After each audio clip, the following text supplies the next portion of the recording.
Assalamualaikum warahmatullahi wabarakatuh. Halo semuanya, kami dari kelompok 6. Di video kali ini, kami akan membahas tentang kebijakan moneter Islam dan kaitannya dengan SDGs di tengah kondisi ekonomi yang sedang terjadi sekarang. Kalau kita lihat-lihat, akhir-akhir ini kondisi ekonomi memang lagi banyak tantangannya. Harga kebutuhan pokok naik, biaya hidup meningkat, lapangan kerja makin sulit, dan banyak masyarakat yang merasa pendapatannya nggak sebanding dengan pengeluaran. Selain itu, maraknya pinjaman online dengan bunga tinggi juga jadi masalah baru di masyarakat karena banyak orang akhirnya terjebak hutang. Nah, dari kondisi tersebut muncul pertanyaan, apakah ekonomi Islam bisa menjadi salah satu solusi untuk menciptakan sistem ekonomi yang lebih adil dan stabil? Yuk, langsung aja kita bahas. Halo semuanya, aku Faradila Eka Arianti dengan NIM 24821201139. Kalau ngomongin kondisi ekonomi sekarang, pasti banyak masyarakat yang merasa beban hidup makin berat. Contohnya harga beras, cabai, minyak, sampai biaya pendidikan yang terus naik. Belum lagi banyak masyarakat yang harus mencari tambahan penghasilan karena kebutuhan sehari-hari makin besar. Selain itu, sekarang juga banyak kasus pinjaman online ilegal maupun legal yang bunganya tinggi banget. Awalnya masyarakat meminjam untuk kebutuhan sehari-hari atau modal usaha, tapi akhirnya malah kesulitan bayar karena bunga dan dendanya terus bertambah. Kalau dikaitkan dengan ekonomi moneter Islam, kondisi ini menunjukkan kalau sistem berbasis bunga seringkali membuat kesenjangan ekonomi makin besar. Yang punya modal bisa terus untung, sementara masyarakat kecil justru semakin terbebani. Dalam ekonomi Islam, uang bukan dijadikan alat untuk mencari keuntungan lewat bunga, tapi digunakan untuk mendukung kegiatan ekonomi yang produktif seperti usaha, perdagangan, dan investasi nyata. Jadi, tujuan kebijakan moneter Islam bukan cuma menjaga ekonomi tetap stabil, tetapi juga menciptakan kesejahteraan yang lebih merata. Selanjutnya akan dibahas oleh teman saya, Naah. Terima kasih. Halo, aku Naa. Kalau dilihat dari perspektif mikro, kebijakan moneter Islam itu sangat dekat dengan kehidupan masyarakat sehari-hari, terutama pelaku UMKM dan juga usaha kecil.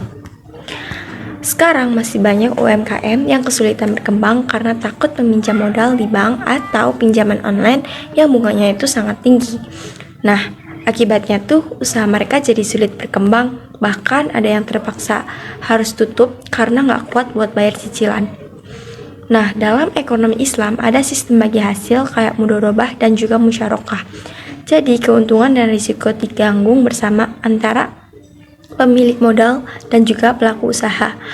Kalau usahanya untung, keuntungannya itu dibagi bersama. Tapi kalau usaha lagi turun, pelaku usaha tuh tidak dibebani bunga, tetap seperti di sistem konvensional.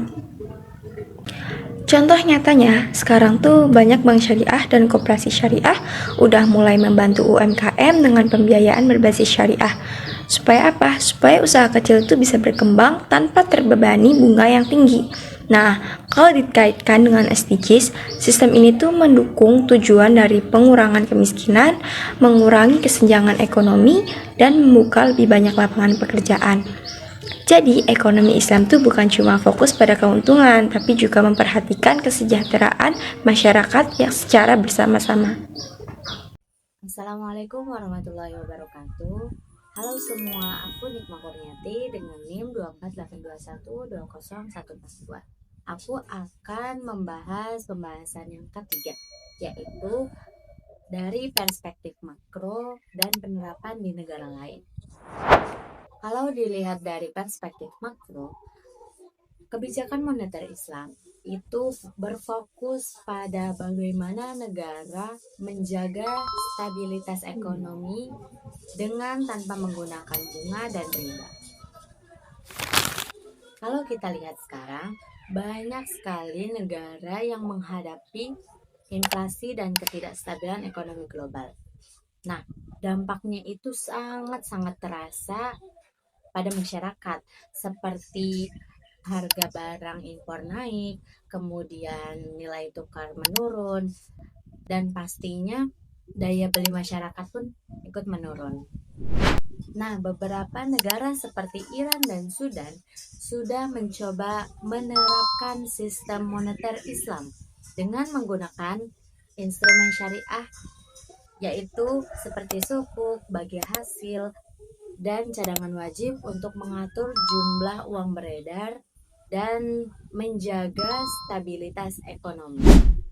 Tujuannya supaya uang banyak berputar di sektor real seperti perdagangan, pertanian, dan industri, bukan hanya berputar di sektor keuangan dan spekulasi saja. Di Indonesia sendiri, praktik ekonomi syariah juga semakin berkembang. Contohnya, pemerintah menggunakan sukuk syariah untuk membantu pembiayaan pembangunan negara. Dan bank syariah juga semakin berkembang di masyarakat. Tapi tentu masih ada tantangan seperti instrumen syariah yang masih terbatas dan sistem ekonomi global yang masih didominasi oleh sistem konvensional. Sekian dari saya, kurang lebihnya mohon maaf. Saya kembalikan ke moderator atau dilanjut ke pembahasan selanjutnya. Halo, saya Fazil Rizal Fitra dengan NIM 2482 1201 19. Oke, jadi dari pembahasan tadi kita bisa melihat kalau kebijakan moneter Islam ini bukan hanya membahas soal ekonomi saja, tetapi juga tentang keadilan sosial dan kesejahteraan masyarakat.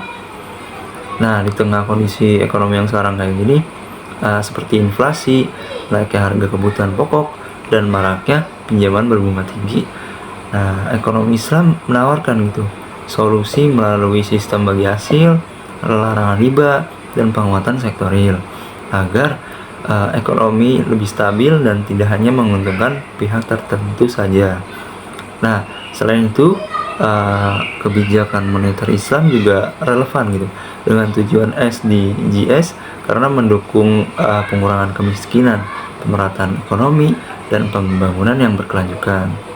Nah, jadi kesimpulannya, sistem moneter Islam itu memiliki potensi besar untuk menjadi alternatif sistem ekonomi yang lebih stabil, adil, dan berpihak pada masyarakat luas.